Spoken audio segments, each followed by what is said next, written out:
आज हामी recurring deposit अथवा आरडी बारे कुरा गर्दैछौँ। हामीलाई केही जानकारीहरू प्राप्त भएका थिए। हो, आरडी बारे हो। आज तिनै जानकारी के लाएर यो आरडी खासमा के हो, कसरी काम गर्छ अनि हाम्रो वित्तीय योजनामा यसको के भूमिका हुन्छ भनेर अलि गहिरोसँग बुझ्ने कोसिस गरौँला। बिल्कुल। प्राप्त जानकारी हेर्दा यो नियमित बचत गर्न चाहनेहरूका लागि, खास गरी कुनै निश्चित लक्ष्यका लागि पैसा जम्मा गर्न खोज्नेहरूका लागि उपयोगी देखिन्छ। त्यसो भए सुरु गरौँ न त। यो रेकरिङ डिपोजिट भनेको के हो त, एकदम सरल भाषामा? हुन्छ। यो कस्तो भने ब्याङ्कसँग एउटा सहमति जस्तै हो।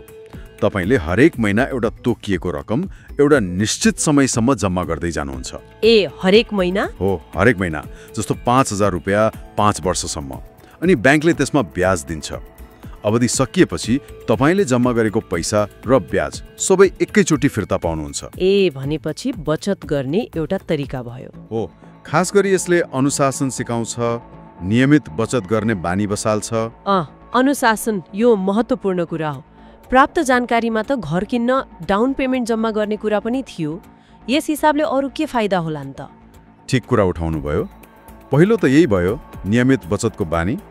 दोस्रो, ब्याज दर। सामान्य बचत खाताको भन्दा यसको ब्याज दर अलि राम्रो हुन्छ। कति जति फरक पर्छ? अहिले हेर्दा बचतमा 4-5% होला भने आरडीमा 6 देखि